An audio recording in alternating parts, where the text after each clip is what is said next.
Okay. There is a very curious chapter later in the Torah, in the book of Bamidbar.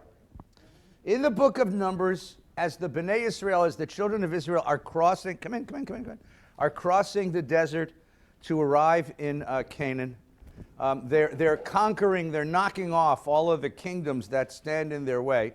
And there's some room over here, and there's room over here. You must sit down because standing up while a rabbi speaks can be dangerous to your health. So they're moving and they're knocking off all of these kingdoms, and they arrive at the boundaries of the kingdom of Moab, and the king of Moab, whose name is Balak, is terrified because there's 2.5 million angry Jews walking across the desert, and he can't conquer them militarily, so he hires a Midianite wizard by the name of Bilam. And he hires Bilam for the express purposes of cursing the Israelites. And the story is quite beautiful. Bilam comes, he doesn't want to come at first, so Balak has to bribe him and bribe him and bribe him. Finally, he agrees to come, and he keeps telling the king, listen, I can only do what God tells me to do.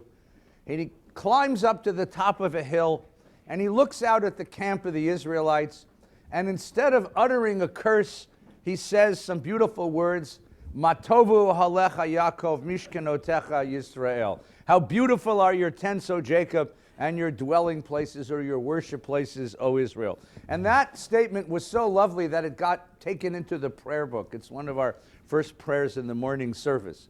Now, what's ironic is that the guy's standing on a hill looking out at this Jewish encampment, and he says, what a beautiful community.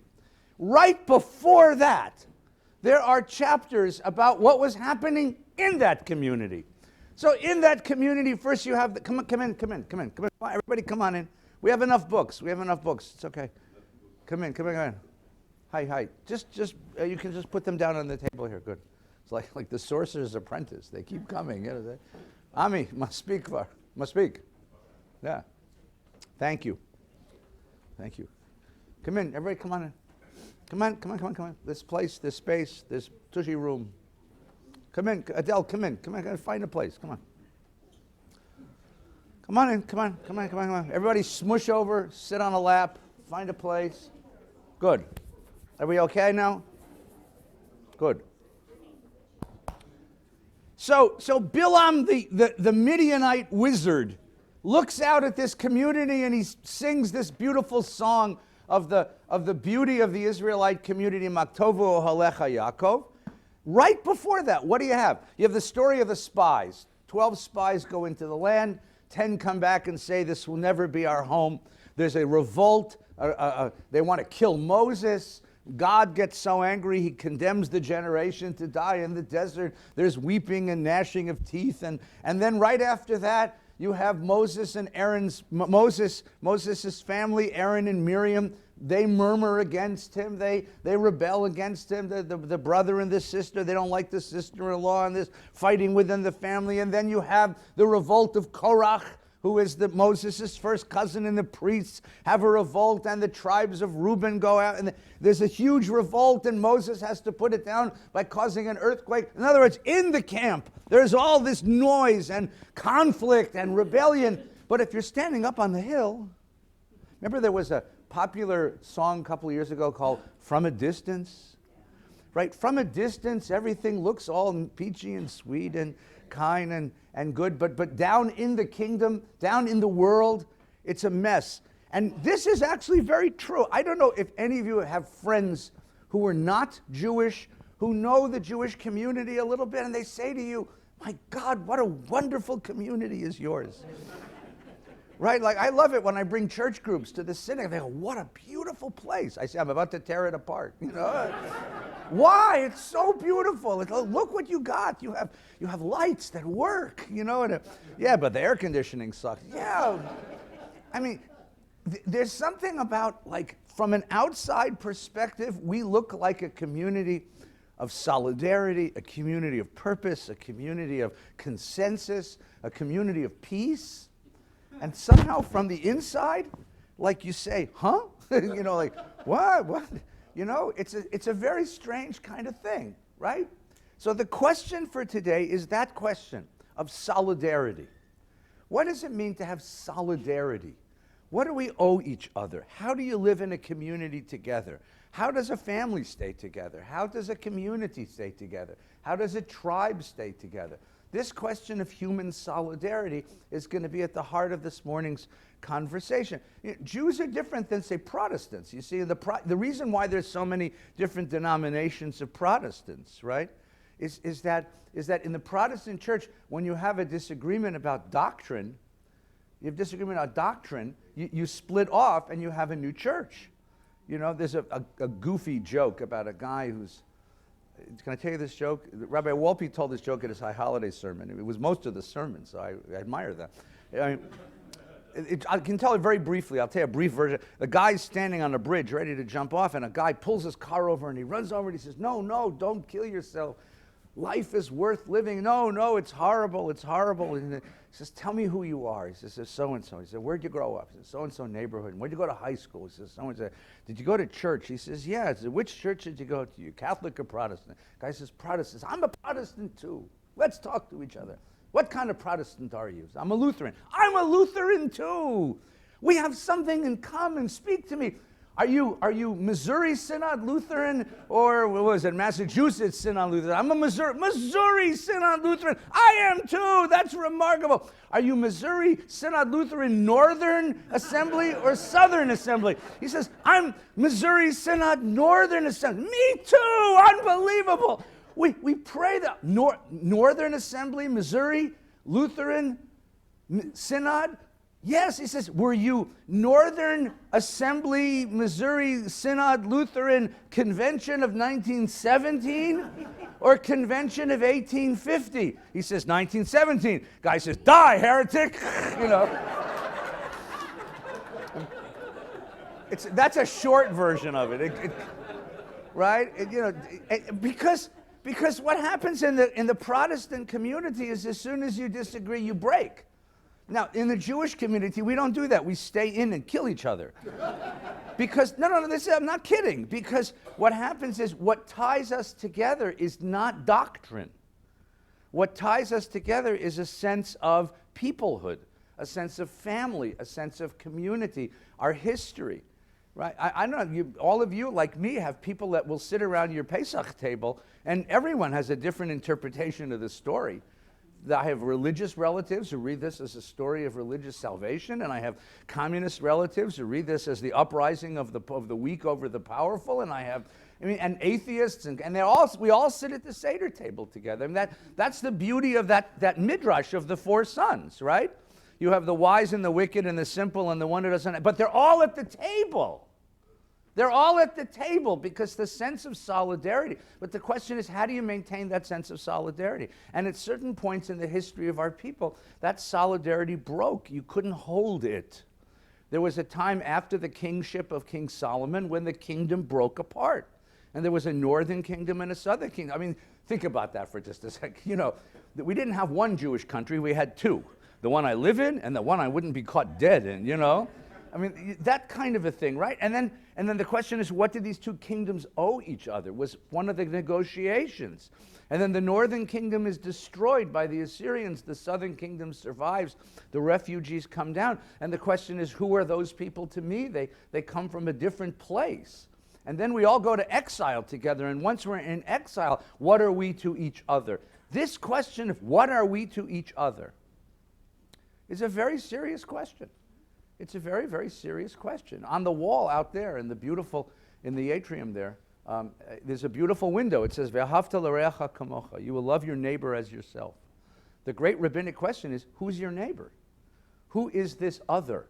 There is an interpretation of it from a very narrow point of view that says, l'reacha be'halacha, b'mitzvah.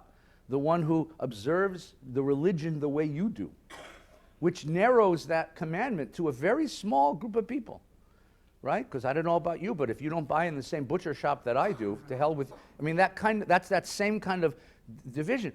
So what we're going to do today is we're going to take a look, because this is the meditation that the Bible is going to deal with us today. We have two brothers. The whole Bible is about brothers. The Torah is about brothers. The Torah is built on 7 brother stories. Cain and Abel, the sons of Noah, Abraham and his brother's dead, so his nephew Lot takes his place, right? Isaac and Ishmael, Jacob and Esau, Joseph and his brothers, and then Moshe and Aaron. We have 7 brothers stories. And the question is, what do you owe your brother? What does it mean to engage your brother? How do you engage that brother? And the rivalries and the difficulties and the competition and the jealousies and the problems, because the stories begin, of course, with Cain and Abel.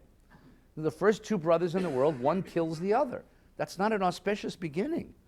That's not an auspicious beginning if you believe in human solidarity. How do you live with your brother without killing him? Or let's turn it the other way around. What do you have to fix inside yourself? What do you have to fix inside yourself in order to live with your brother? That's going to be the question today. And sisters are even worse, all right? I don't know about you, but that's been my experience. When sisters are together, they're together. And when they're not, don't get in the way, right? Because this is the same kind of rivalries. That's the question. How do we find solidarity with one another? What do we have to fix within to find solidarity? So let's catch up. The Torah portion this morning is Vayishlach, which you'll find on page 198. But I'm gonna move you around. We're gonna go around the text a lot, so hold on to your hat.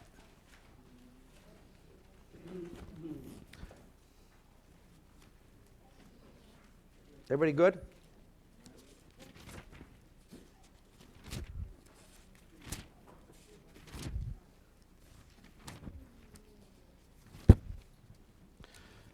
I'm going to stay right here. Let me read this to you. So when we started this journey, you remember the story, right? The story is Jacob steals the blessing and birthright from his brother Esau. Esau vows to kill him. The mother overhears the vow. The mother says to the son, get out of here. They bless the kid. They send him on his way. Jacob begins his journey. Vayetze Yaakov mi Beersheva. He starts his journey. He starts his journey, right? And he's out there by himself, and he's sleeping on a stone, right? He's sleeping. It's on 166, but don't turn the page. And he's sleeping on a stone, remember? And God comes to him in a dream. And he says to him, this is your land. Your people will be spread across the world. I will bless you. I'll take care of you. And Jacob wakes up from the dream, and he says that famous speech. Mickey, come on in. You got room. Come in. We need another chair. Right? Jacob awoke from the sleep, and he said, Achen yesh Adonai makom hazeh. Surely the Lord is present in this place, and I didn't know it. Okay? Come in. Everybody has a place in this Torah study. This is part of my very sneaky way of getting you to buy me a new chapel. Because, I'd have more comfortable seats. All I need is about $4 million. But we take plastic, you can have miles. Imagine that. He says, how awesome is this place? It's no other than the abode of God. This is the gateway of heaven. And he takes the stone and he makes a pillar out of it, makes a shrine out of it. And then Jacob makes this vow. If God remains with me, if he protects me on the journey that I'm making, if he gives me bread to eat and clothing to wear, and if I return safely to my father's house. Now that's the line I want you to just listen for just a moment. Vishavti bishalom el beit avi. Vishavti, I come home, bishalom. Bishalom el beit avi, to the house of my father. Bishalom means peacefully, whole. This notion of shalom, little does he know, little does he realize, but this is the Bible's very subtle tip-off, that the purpose of this journey is not just to get him out of the clutches of his brother. The purpose of this journey is to figure out what is shalom for him. The Hebrew word shalom, we use it for hello and goodbye and peace. My teacher, David Hartman, used to say it's only a Jew would use the same word for hello and goodbye, right? Because we're always in a hurry. Hello and goodbye, and we never take our hats off, so we can always leave. But the word shalom comes from the Hebrew word shalem, which means to be whole, to be of one piece. We would use in English the word integrity. Integrity because you're integrated, your pieces all fit together. Integrity is the person who is on the outside what they are on the inside, who is consistent, a person who is whole. The opposite of shlemut, the opposite of shalem, the opposite of whole, is a person who is broken in some fashion. Now, when we meet Jacob, the very first time we met Jacob, what was he doing? The very first time we meet Jacob, what was he doing? Right. So his brother's being born and he's grasping. That's the image of the character. He's this grasping man. He's trying to reach for something he doesn't have. The grasping man who's trying to pull his brother down so he can push himself up. And then we meet him again. It's that story of the stew, right? He's cooking this soup, this stew, and the brother comes in and says, I'm famished, feed me. And instead of saying, you're my brother, eat, he says to him, sell me your birthright. I mean, once again, you have this sense of a man who's grasping. He needs something, and he's willing to manipulate the other in order to get it. He's grasping. And then we get the blessing story. Once again, he's grasping. And even when he goes off to Laban, his uncle, same kind of thing. He's grasping. This is a man who's not shalom. This is a man who's not shalom. At the very least, you can say this. Jacob looks at the world as a zero-sum game. You know what a zero-sum game is? A zero-sum game is a social arrangement where in order for me to win, you have to lose. For me to win, you have to lose. So it's a competition. I win, you lose. It's a hierarchical way of seeing the world. If I'm on top, you're on the bottom. If you're on top, then I get stepped on. It's a hierarchical way of looking at the world. And the Bible's trying to say to you, you'll never have shlemut if that's the way you look at the world. Think for a moment of any relationship you're in. Of any relationship. Even an impersonal, even a business relationship. Business relationships that are zero-sum games where somebody walks out of the negotiation having lost are not good because there's always a second round, right? You want, in a business, what you want is everybody to walk in with a win-win situation. You want a win-win. Now, take it from an impersonal situation to a personal situation. What happens in a marriage when you play the zero-sum game? What happens with children when you play the zero-sum game? What happens when in a community when you play the zero-sum game? When you conceive of a community as a zero-sum game, it's impossible to have human solidarity. Because any advantage that you get means I lost. Any advantage that it's you win, I lose. I win, you lose. Anytime you play that kind of a game, you end up in a situation where somebody walks away filled with anger and resentment and pain. And that's Jacob. That's the Jacob we meet at the beginning of the story. He can't be born alongside his brother because he conceives of the fact that if his brother is ahead of me, I lose. So he's pulling on the brother. It's this grasping kind of character. So here's the question. How do you grow out of that? How do you grow out of that? What happens to him? So then we turn the page, and this was last week's Torah portion, which we didn't cover because we were talking about other things last week. But remember, he ends up with 4 wives. Nebuch, don't try this at home.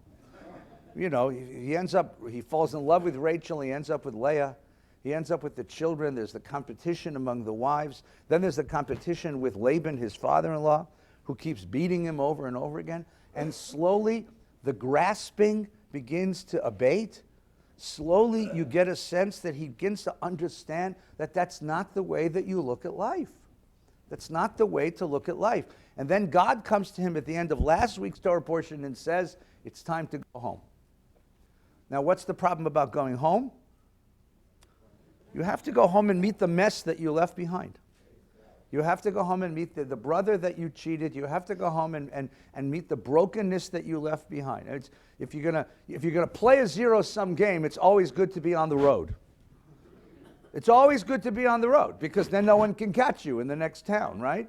The problem is you don't want to end up in the next place and having them waiting for you. But to come home again, that's the worst thing to do. Because if you're playing a zero-sum game, they're waiting for you. All the accumulated resentment. I don't know about you, but in our family, we play the resentment game really good. You know, insults, grudges, borrowed things that were never returned, monies that were never settled. It could be a very small amount of money, but give it 20 years and it becomes Oh my God. Do you know how these things sort of, they don't get better? Anyone live in that family where they don't get better? I mean, I told you the story about my aunts and my aunt, my grandmother, and they were angry at each other when I asked my bubby, like, why are you so angry at Aunt Sonia? And she would say, never ask that question of me again. Never mention that woman's name in my face, which is her way of saying, I forgot. I forgot. I forgot why I'm angry. I just remember that I'm angry. Because it goes on both ways. The one who wins walks away thinking I won. The one who loses gets a bonus. You know what the consolation prize for losing one of those games is? Resentment, anger, rage. And it's a drug. It's a real drug, rage. You know that? You can live off of rage. You know people who live off of rage? Because it's a shot of adrenaline.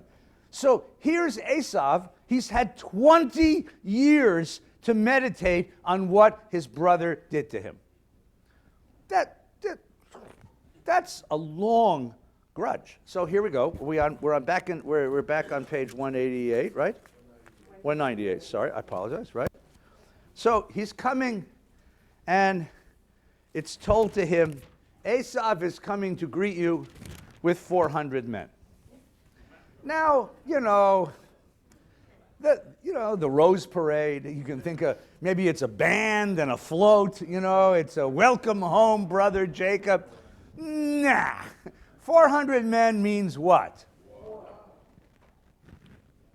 You got that right.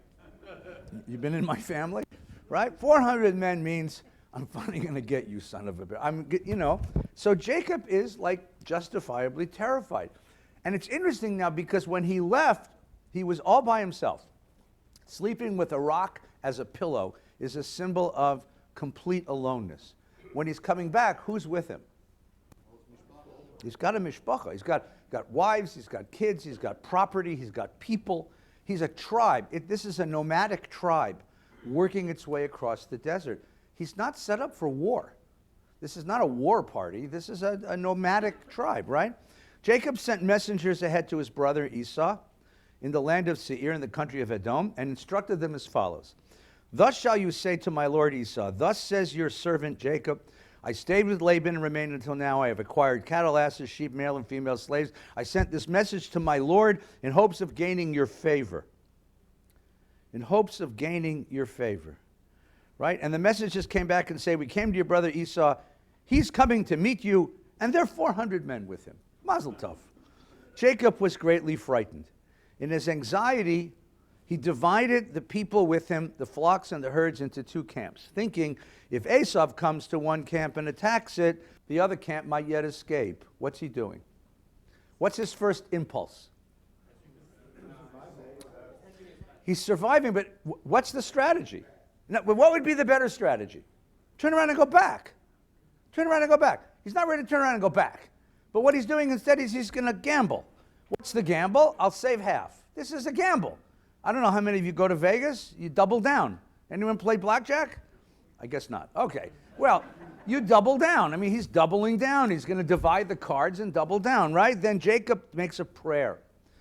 First, he doubles down. It's interesting, by the way, his first impulse is the strategy. Only his second impulse is to pray. He's still himself. O God of my father Abraham, God of Isaac, Lord has said, return to your native land. I'm unworthy of your kindness. I crossed the Jordan. Now I have two camps. Deliver me, I pray, from the hand of Esav. Turn to page. Now, look at page 200, top of the page. Vayilan sham balayla hahu. Where is he? He's entering the land. He's entering the land. He's around the area of the Jordan. And he spends the night. And he selected from there all this stuff, right? All this stuff, okay? 200 goats and 200 he-goats and 200 ewes and rams, a whole bunch of stuff. A lot of animals. That's a lot of animals, right? And he instructed each volley of messengers, bring this to my brother with this message. When my brother Esau asks you, who are you? Where are you going? Whose animals are these? You'll say, your servant Jacob. They're a gift sent to my lord Esau. And Jacob is right behind us. And he gave each volley of messengers the same message. And he reasoned at the bottom of the column, if I propitiate him with presents in advance, if I buy him off and then face him, perhaps he will show favor. I want to look at that verse with you. Look at verse 21 in the Hebrew, if you can, please. Ve'amartem gam hinei avdecha Yaakov acharenu. Jacob is behind us, right? Ki amar, because he said, right? Achapra, from the word kaper. You see that word? You see the word achapra? See it? From the word kippur. What is kippur? What is Yom Kippur? This is kippur. This is his kippur. Kippur panav. Kippur panav. What an interesting phrase. What is it, kippur panav? What is it? What does kippur panav means? His face. It's not a sacrifice. It's a purification. It's an atonement. It's a reconciliation. B'mincha. A mincha is a sacrifice, right? If I bring kippur to him, if I bring some atonement to him, b'mincha holech lefanai v'achar ken ereh, I'll see his face. V'ulai yisa panai. Maybe he will raise up panai, my face. He'll raise up, or pana. He'll raise up his face, he'll raise up my face. And so the gift went ahead while he remained in camp that night. So at the beginning of the section and at the end of the section, what does it tell us? Where was he? He was in camp, and what was he doing? He was sleeping. It starts out by saying he went to bed. Then he wakes up in the middle of the night and he says, I better send him something. He wakes up in the middle of the night and he sends this huge gift to his brother, and then he goes back to bed. You get the picture? You get the picture? Anyone here ever had like one of those really bad nights where you went to bed and you woke up in the middle of the night because you just couldn't sleep because you were terrified of what was coming? And he gets up and he does this and he goes back to bed. Wait. Same night, right? Vayakom b'layla. But he gets up again in the middle of the night. This is in the middle of the night. He gets up again. And taking the 2 wives, the maidservants, his 11 children, he crossed the ford of the Yavok. Oh, there's a problem. Hey, wait. Let me just get the. Let me tell him what happened. But wait. I can't let you go. I know. No, but he. I know. The rabbinic union requires that. All right. Yes. It's a mistake. Yes, Rabbi Gelman. It's a mistake. What's the mistake? The number of children. Yes, we'll get to that in a minute. That's not the topic yet. It will come. I promise you before the end of the hour. I want to get to the journey first. When is this happening? When is this happening? In the middle of the night. So what's the image? The guy goes to bed and he can't sleep because he's worried about his brother coming. So he wakes up in the middle of the night, takes 1,000 animals. 1,000 animals, gives them to these servants, says, go talk to my brother. It's still nighttime. Goes back to bed, still can't sleep. Wakes up a second time in the middle of the night, does what? Now, if you had a camp of Bedouins, which means you have children and families and servants and animals, and you have to cross a stream. Remember those cowboy movies where they took the cows across the river, right? When would you want to do that? During the daytime, so you can see where all the holes are. What kind of a fool would do that in the middle of the night? No. Let me ask you a crazy question. Which direction was he going? West takes you to Canaan. East takes you back to Haran. It doesn't tell you which direction he was moving. Which direction do you think he was moving? Did you think he woke up the family in the middle of the night and said, okay, everybody, we're moving now, and they were moving toward Esav? Or they were moving away from Esav? It's kind of unclear, right? It's kind of unclear. And then one last little detail.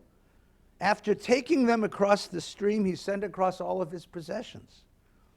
And Jacob was left alone. So if you imagine this, he woke up in the middle of the night. Maybe he moved everybody toward the west, toward Esav, but he stayed on the other side. Why do you suppose he stayed on the other side all by himself? If he crossed everybody by him over, why would he stay back? What would you think? What do you think? What was his plan at that point? Say what? To run off. he was going to run away. He would send the kids and the family and his retainers, his servants, to go toward Esau, but he would run away. His impulse was to run away. Everyone ever have an impulse to run away? Right? Anyone have? And it's a sort of futile impulse to run away, right? And then what happens? So this is what happens. Maybe he's trying to run away. And a man wrestled with him until the break of dawn. So this is the strangest thing. On his way away from home, when he first left home, he has this dream about this ladder with the angels up and down. Now, here he is on the other side of the Yavok, maybe thinking about running away. Just run out to the desert. Disappear. And suddenly, a man. In fact, the Hebrew isn't even give you a man. It's Vayavater Yaakov levado. He was left alone. V'avek ish. Some guy shows up and wrestles with him until the break of dawn. Until the break of dawn. And now this next line is completely ambiguous. When he saw that he had not prevailed against him. Isn't that a weird line? Because you don't know who's who. But in a wrestling match, you often don't. If you ever watch a real wrestling, not WWF, I mean real, it's hard to see who has the advantage at any one moment if you're not an expert in this sort of. He wrenched Jacob's hip at its socket. Now, if you wrench someone's hip, what does that prevent him from doing? From running away. Something kept him from running away. Something kept him there. And not just there, but it's interesting because if you remember, if you conceive of his character from the beginning as broken, as incomplete, this wound represents that incompleteness. What's the wound that Jacob carries his whole life? He is the younger brother. The wound that he carries the whole life is, am I good enough? Am I ever good enough to deserve Dad's blessing? Am I ever good enough to be recognized? Am I ever good enough? And a kid who runs around the world with the wound of, am I good enough, is going to play the zero-sum game. He's going to play a psychological game of trying to show everyone that he's better than they are. He's going to try to get the upper hand on everyone. He's going to use all of his resources. He's going to sacrifice all of his morality in order to prove that he's better than you are. You ever meet a person like this who has to be better than you are, who has to be smarter, better, more powerful, more important, more... You ever have that expression? You ever have that experience with somebody? And like you want to say to the person like, shush still. Like you're fine. But this person has to show you that they're better than you are. They're just cleverer than you are. They're smarter than... You ever have that kind of thing? It's a competition. Rabbis get this rabbis get this all the time. As people feel, we play daddy surrogates in the psychological game of family therapy, and you get a person who has to show their father that he was really deserving of the blessing. Hey, me too, Dad. Me too. And you get that very interesting psychological game. So now he has a physical wound which matches his psychological wound. And it prevents him from running away because he realizes he'll never heal that wound, the psychological wound, nor the physical wound, until he faces his brother. And something amazing happens in the morning. He turns around and faces Esau. He turns around and faces Esau. That's the psychological drama of Jacob's night. Douglas. If he put his family east, you can do a 180-degree interpretation Yeah. of all of that. That he learned something in his 20 years, became a mensch, put his family on the other side to protect him, and said he's going to face all of his problems. Alone. He created them. Yeah, except in the morning they're all together again. So obviously they all either, if that's the case, you could interpret it that way, yeah. But in the morning they're all together again. Now you could be his son, and you can decide whatever happened with Dad, we're together, and they could have made that decision. Could be, unlikely though, but yeah, could be, it could be. We're going to come back to Rabbi Gelman's suggestion in just one moment, but I got to find out what happens. Look at verse 30, chapter 33. We're on 203. Everybody okay so far? Yes. So before you face your brother, before you face the thing you're most afraid of in life, you've got to face your own wound. You got to know what is that psychological break inside of you that's making you the person you are. Recognize it as a wound and try to heal it. Looking up, Jacob saw Esau coming accompanied by 400 men. He did what he did before. He divided them up, right? But now, look at verse 3. This is what you didn't expect. As he divided them up, where would you expect he would put himself? You'd expect he put himself in the back, because you'd expect that having all that in front of him would protect him. But this is a different Jacob in the morning than he was the night before. He himself went on ahead, and he bowed low to the ground 7 times. Don't put a finger here, but trust me on this. I want to go back for just a quick second. You remember the prophecy when they were born? Yeah. When they were born, way, way back here, right? The story of Isaac, right? Rebekah, the mother, conceives, but the children struck. It's on 146, but don't turn the page. The children struggled in her womb, and she said, Imzo lama anochi, why am I alive? And the Lord answered her, 2 nations are in your womb, 2 separate people shall issue from your body. 1 people shall be mightier than the other, and the older shall serve the younger. The Hebrew of that line is Virav Ya'avod Tseir. The older is Rav Ya'avod Tseir. Who's the older one? Esau. Who's the younger one? Yaakov. The older shall serve the younger one, right? I'm going to suggest to you that what Jacob's trying to do in sending all of this property to Esau, in calling him Lord and calling himself your servant, and now watch what happens.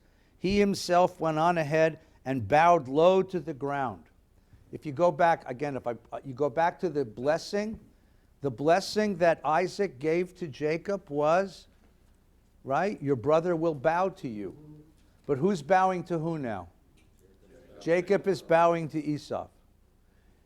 The blessing was that Jacob would get most of the material goods of the family. He now sends all of that material stuff to Esau. The blessing was that the older will serve the younger, but now this younger is calling the older my Lord and calls himself my servant. What is Jacob doing? He's undoing the blessing that he stole. He's paying back. He's paying Esau back for all that he stole. He's giving him the property. He's giving him the respect. He's giving him the authority. He's paying back Esau. Now, you could say he's doing this out of terror for his life, or you could say that this is his way of healing the wound. He knows that he wounded the family, that he projected his own grasping, his own neediness on the family, and that's why he did all this, and he has to deal with it, and the way that he's doing it is he's giving it all back to Esau. I took this from you, it's yours. Take it. Esau ran to greet him. Now, the Torah is very canny in its storytelling. You don't know why he's running. Is he running to kill him, or is he running to kiss him? You don't know. To greet him doesn't mean to greet him like hello. Greet him means to meet him, right? He embraced him. Is that a murderous gesture or a loving gesture? Falling on his neck, vayipol al tzavarav, right? You still don't know. Is he falling on his neck with a knife in his hand? And, come on, guys, come on. And he kissed him. Esau kissed him. And they wept. Why did they weep? That's a beautiful symbol, right? When do brothers weep in each other's arms? Arnie? When a parent dies, because they share grief. When do brothers weep in each other's arms? When is Joseph going to weep? By the way, when did Jacob weep the last time? Anybody remember? He weeps several times in the story. 3 times.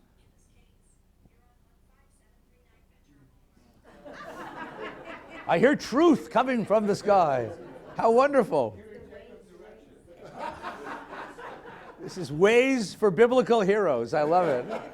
Turn right. Run like hell. When was the last time Jacob wept? Does anybody remember when Jacob weeps?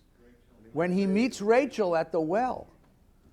When he meets Rachel at the well, and remember, who is Rachel? Rachel is his mother's niece, his first cousin.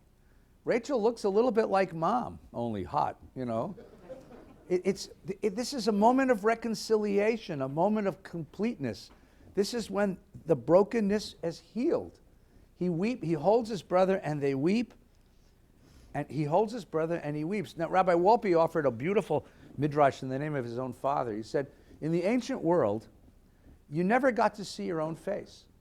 We didn't have any mirrors. The only thing you could ever do to see yourself is if you looked in a pond of water, a puddle of water, but that's a fuzzy image. What happens is when Jacob and Esau face each other, even though they're fraternal twins, they're still brothers. When they look into each other's face, what do they see? They see themselves. They see themselves. It's a remark, and suddenly the whole thing has changed.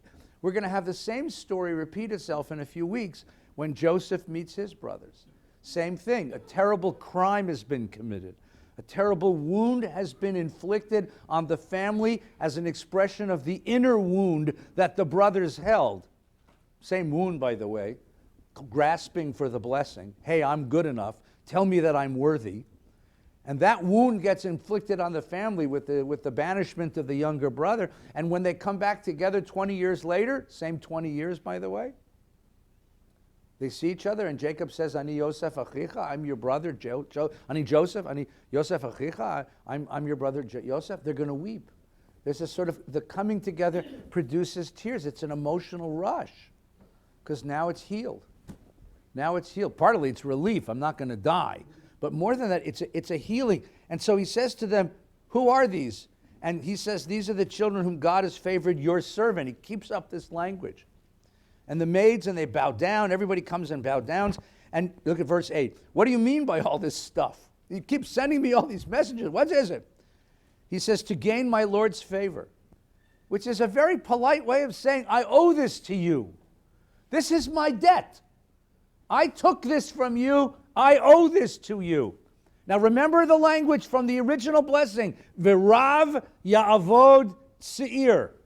The older, the Rav, Ya'avod Seir, the younger. And here Esau says a remarkable thing, and the language has to be intentional. It's verse 9. Vayomer Esav, Yesh li Rav achi. Yehi lecha asher lach. Yesh li Rav achi. Translation. It's I have enough, but it's more than that. It's I have the birthright back. Rav Yehod Zavir, you gave me, all right, I don't need your stuff. I got my birthright back. Now, did he get his birthright back by Jacob? Is it all this stuff that Jacob sent? Is it Jacob bowing to him?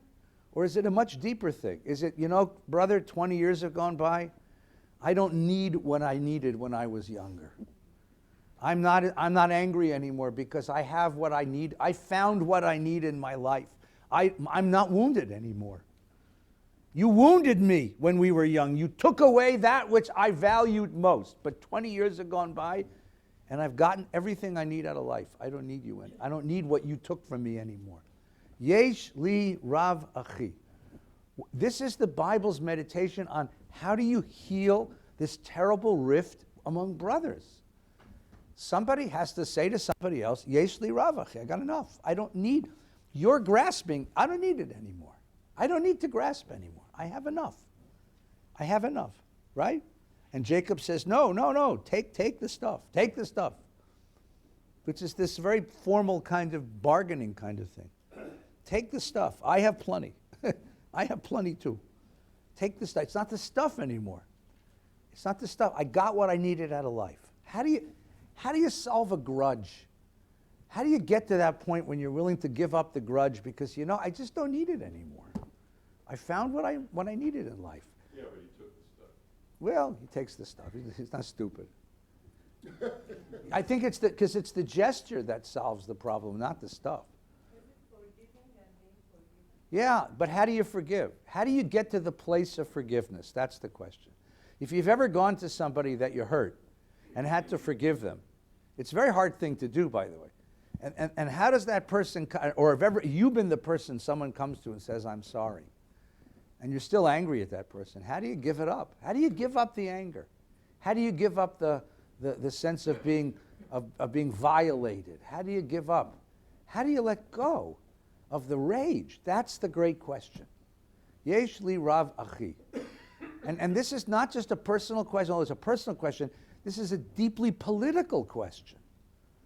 If a people lives with a narrative that begins with the phrase, we were violated, and lives in a sense of rebellion against the violator, how do you give up that narrative to make peace with the other?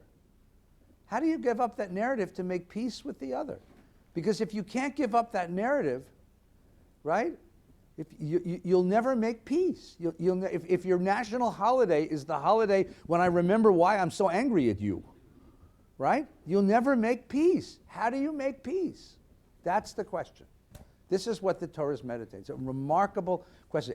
Jacob's strategy is, I will give you back everything I took. I will put you in the position you deserve to be in the whole time. I will show you that I'm truly contrite. I'll show you that I'm truly contrite. And Esav accepts it. And he's healed. In some ways, Esav is the bigger man. Esav is the hero of the story. Right? Because we left him last time when he said, have you no blessing for me, Father? Crying. And here he shows up in a stronger sense saying, I don't need to be angry at you anymore because I have what I need in life. Marcia, you had a question about an hour ago.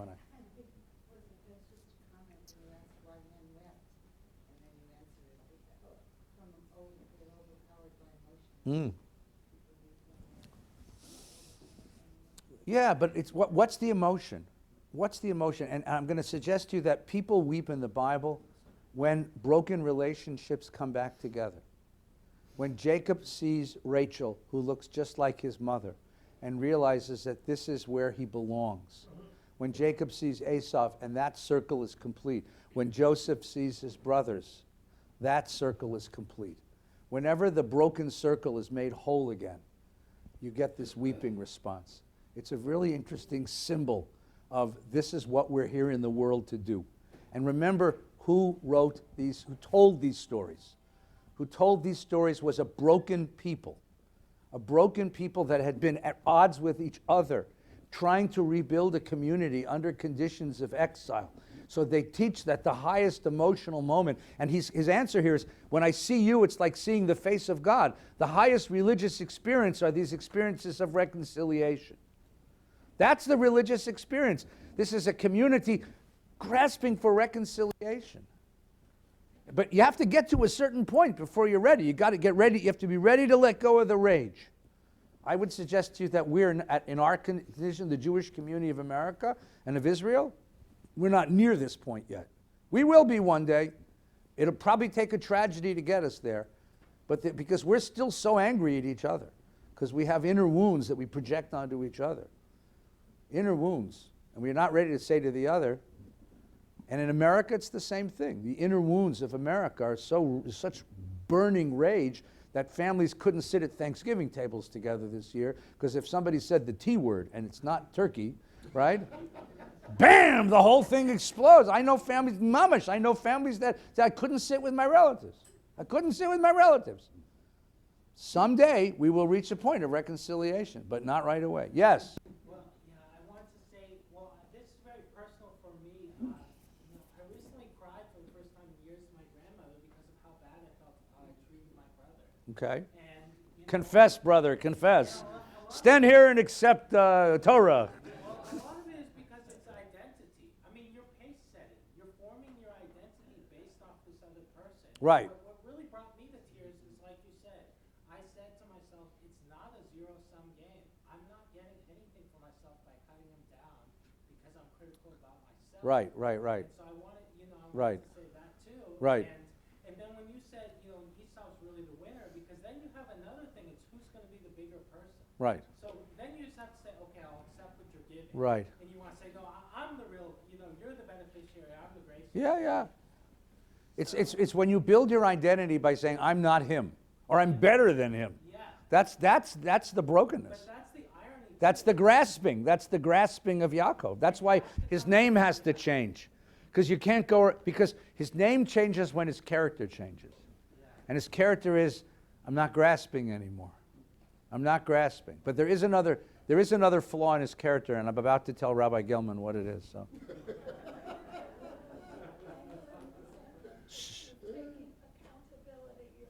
Yeah. When you recognize the wound that you've inflicted on the family or on the system, on the community, and say, that was wrong.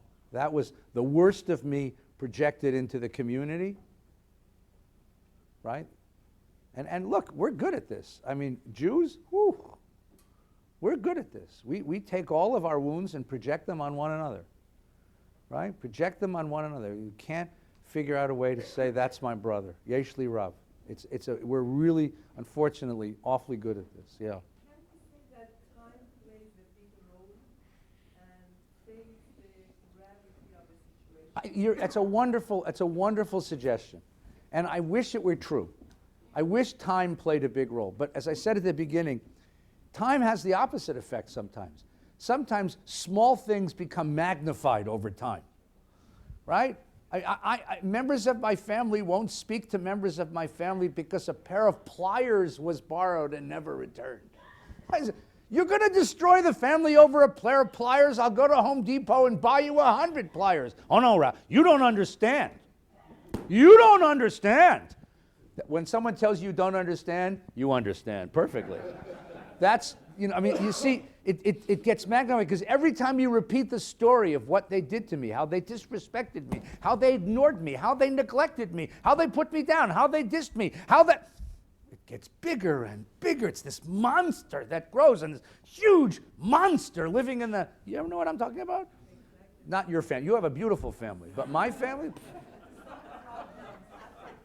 some time, you look back If you're wise, yes. If you're the children and you say, Uncle so-and-so, a pair of pliers. Like, are you crazy? Right? I shouldn't have cousins because of a pair of pliers, Right? I shouldn't have cousins because a word was said at a Pesach seder.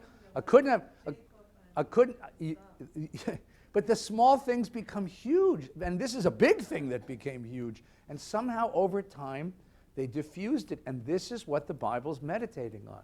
Because if you can't figure this out, you can't have human community. If you can't figure this out, community is too complicated. We have to live together. I have to be happy in your blessings. That's what Jacob said, what Esau says. I have to be happy in your blessings. If I can't be happy in your accomplishments, if I can't be happy in your blessings, if I can't be happy in your success, we'll never have community. If your success is always bought at the price of my success, so I have to climb over you, you're never going to have community. So lots of questions. Yes, Sherry. What is this saying about how people change? Like, is it saying in one night of wrestling, perhaps with the lion home, everything? No, I think it's the opposite. I think it says it in 20 years of two brothers making life together, they suddenly discovered how much they need each other, long for each other. In 20 years of looking, this is what the comment is, in 20 years of reflecting on what I did and where it came from, what I did, right? Do you think that Jacob looked upon this whole blessing drama differently once he had kids? Once he had a firstborn and a second and a third? Do you think that he looked upon the whole thing differently when he realized that he was fooled in the darkness in the same way that he fooled his father in the darkness? You see, how many experiences of your life make you go back and say, why the hell did I do that? Where did that come from? That's not me. You ever have that expression? That's not me. Why did I do that? That's not me.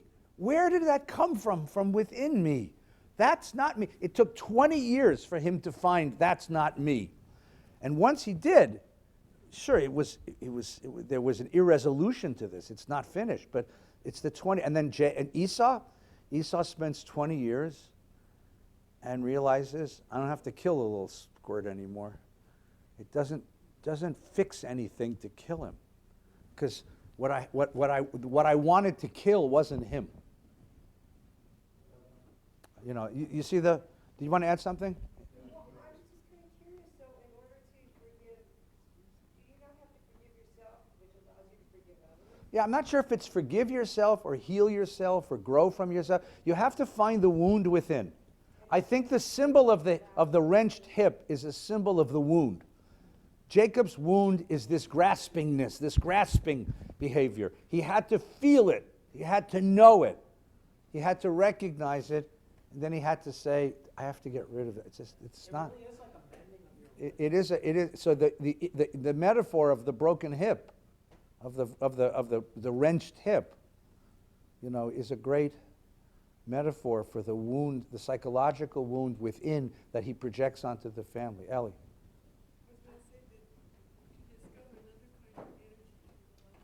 Well, then you got to discover what to fill that hole with. And suddenly he has. So I want to get to. I know there's a lot of comment. I'm going to ask you to wait just a second because I want to get to Rabbi Gelman. Otherwise, he won't love me. No, I won't love you anymore. I know. Turn it. That's what I love about you. Turn 205. 205. 205. Jacob journeyed onto Sukkot, built a house for himself, made stalls for his cattle. That's why they called it Sukkot. Jacob journeyed to Sukkot. Where does Isaac live? Close. He lived in Beersheba, but he moved back to home in Kiryat Arba. Either Beersheba or Kiryat Arba. If Jacob was told, go home to your father, where should he go? He should go to Kiryat Arba, where the father is, or Beersheba, where the father used to live. The other place he needs to go is where? Remember, on his way out of Israel, he stopped in a place called Luz, and he had a dream, and he set up a pillar, and he said, if God brings me back safely, I'll come back and give you 1/10 of all my stuff. So he needs to make a stop and pay his taxes in Beit El, in what's called Luz, or Beit El. But does he go to those places? No. He goes to Sukkot. Why do you suppose he goes to Sukkot? And not just he goes to, it's not like he went there and stayed a while. He stayed a night. He stayed there long enough to build a house for himself. Now, this is a nomad. Why is he building a house? And stalls for his cattle. He's avoiding something. What's he avoiding?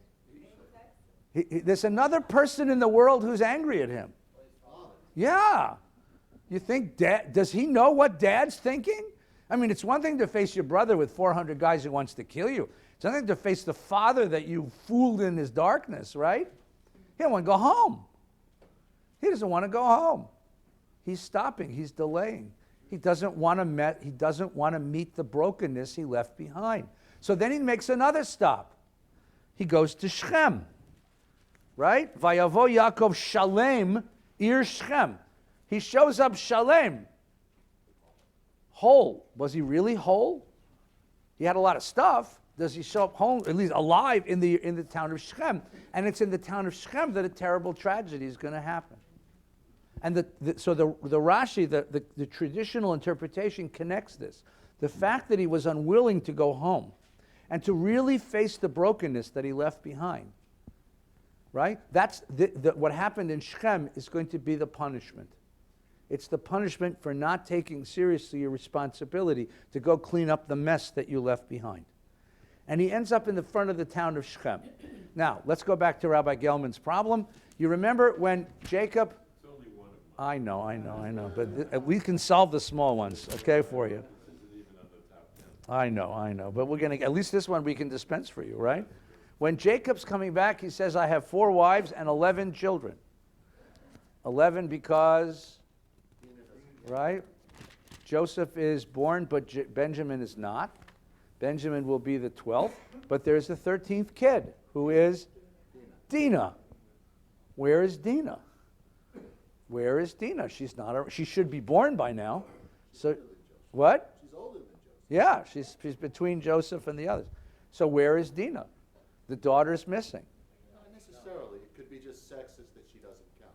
Okay, it could just be sexist that she doesn't count. Thank you, Douglas. That was nice, right? So the Midrash says that he had her, but he hid her. What was he afraid of? He was afraid that the one thing Esau would want would be his daughter, and he hid her from Esau. He hid her. There's a Midrash which is tragic, that he put her in a box in the same way that Abraham put Sarah in a box when they went into Egypt. and he hit her, and he tried to keep her. He repressed her, pushed her down. So she goes, and this is the story of the red tent. Those of you who read that beautiful, beautiful novel. A wonderful novel. That novel, all right, okay? 206, right? Dinah, the daughter whom Leah had borne to Jacob. Interesting. Oh, yes. Oh, and by the way, there's a daughter, right? She went out to visit the daughters of the land. And Shechem, now the names get all screwy here. The town is called Shechem. The guy is called Shechem, son of Hamor. That probably wasn't his name. The word Hamor means a jackass, okay? So it probably wasn't, it probably wasn't his name. But that was what he was called by his political opponents, right? The Hivite chief of the country saw her, took her, and lay with her by force. Being strongly drawn to Dinah, daughter of Jacob, and in love with the maiden, he spoke to the maiden tenderly. So Shechem said to Hamor, get me this girl as a wife. Now that's an interesting set of issues, right? So what does he do first?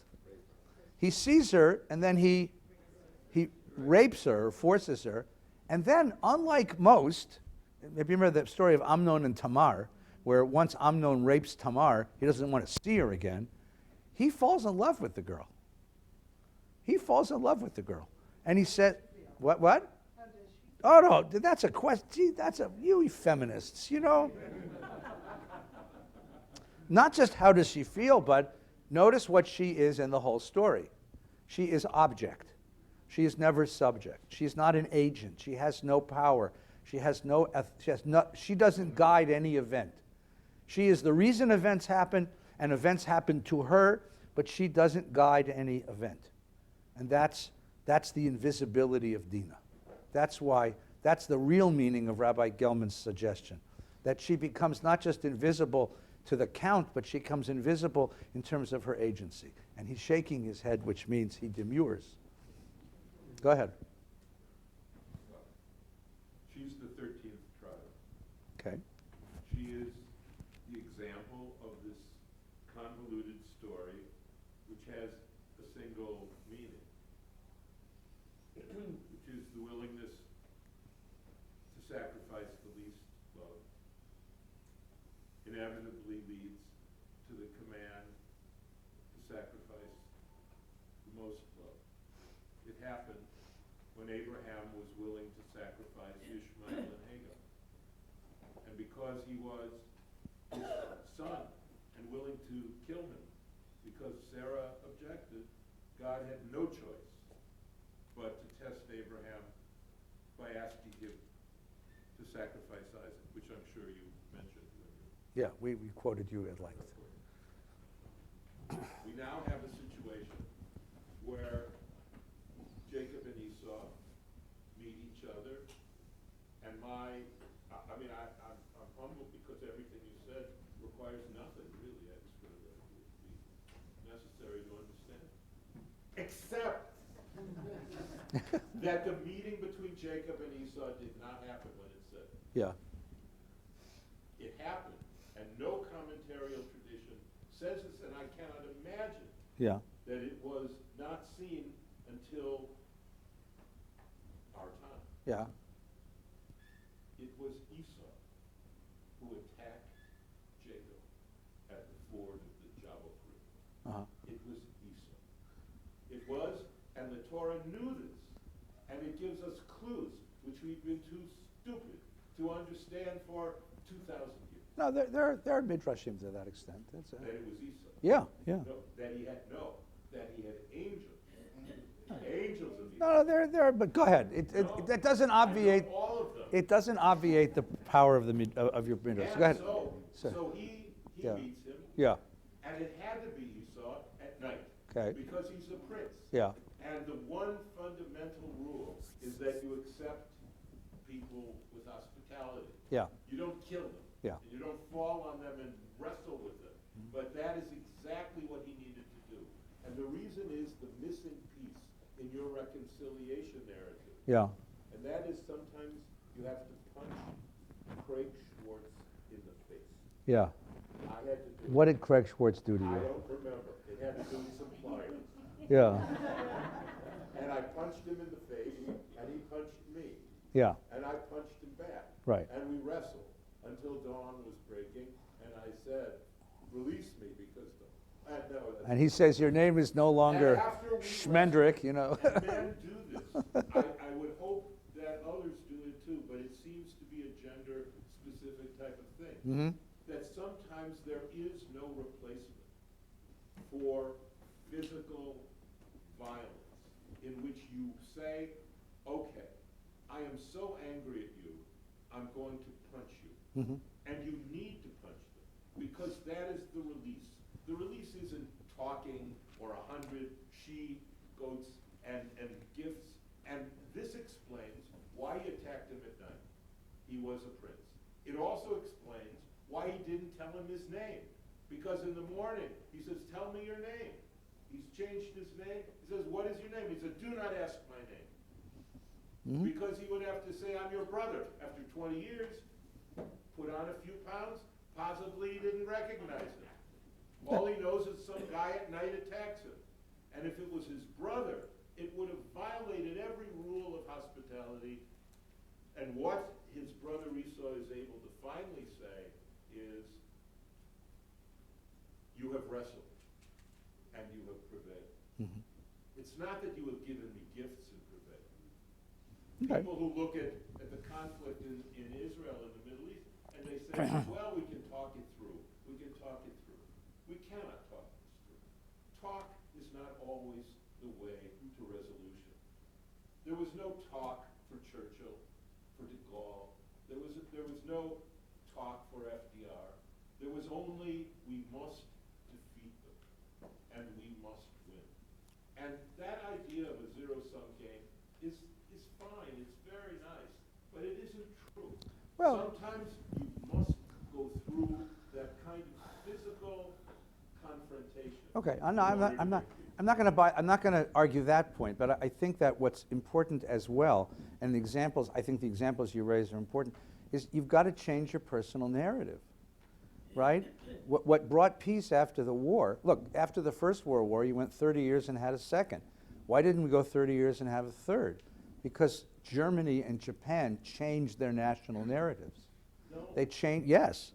They changed their... Because of the bomb. Of course they did, but of course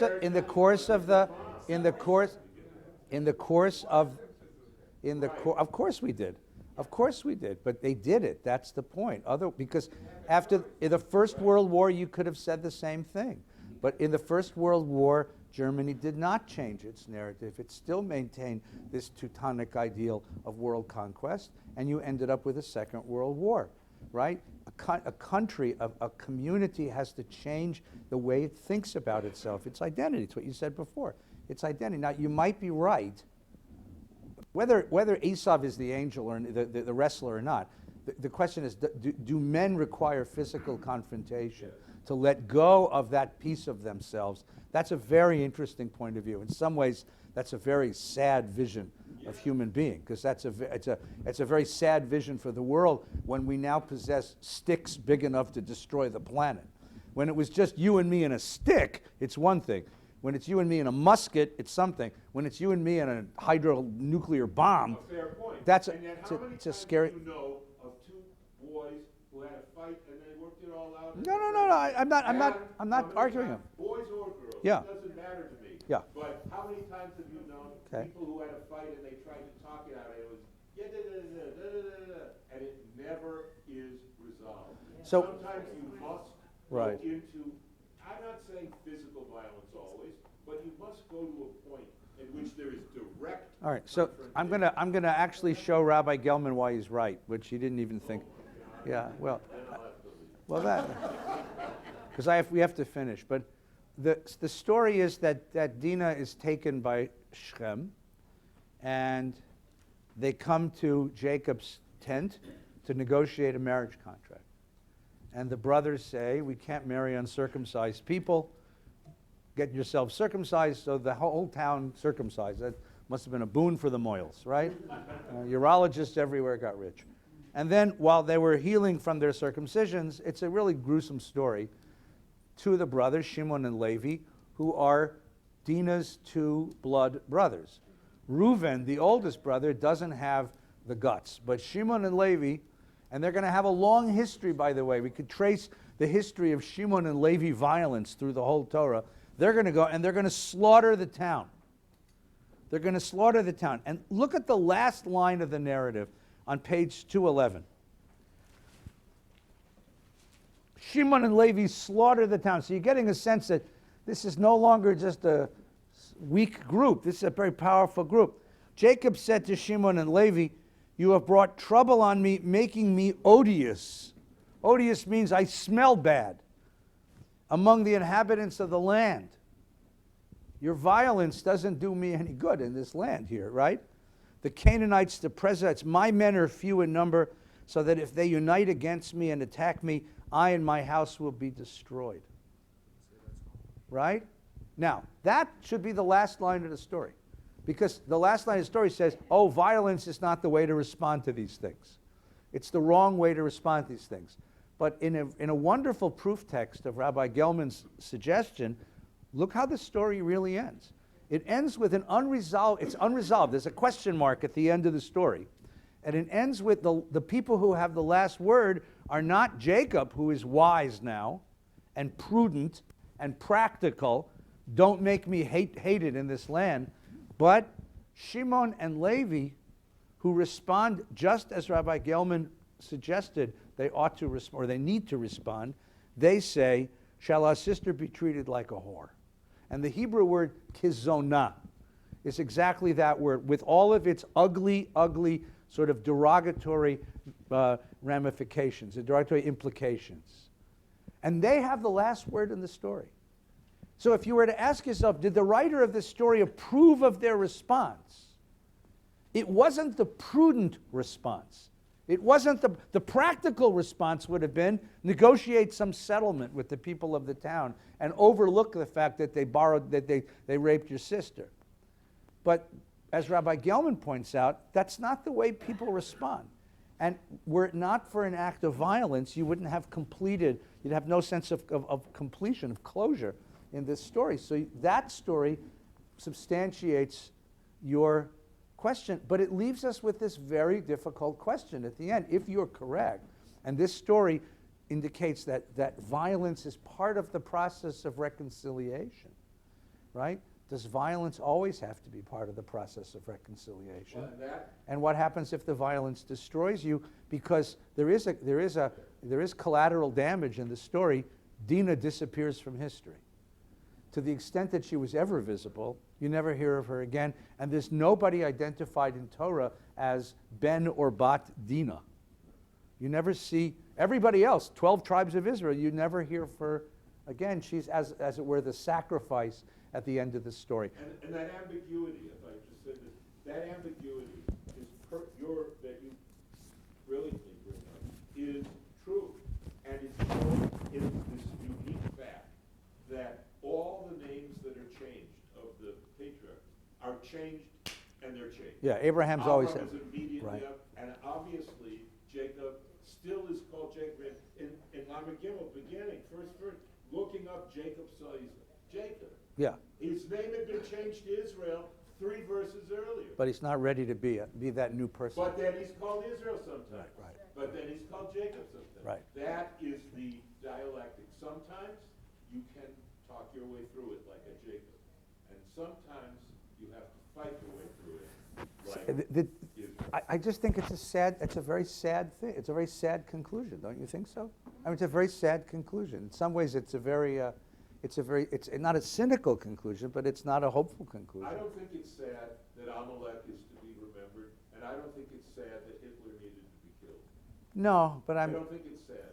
Yeah. I think it's a matter of justice. Yeah. And I think it's a matter of asking, how are values reaffirmed in a culture? Okay. Are they affirmed by talking?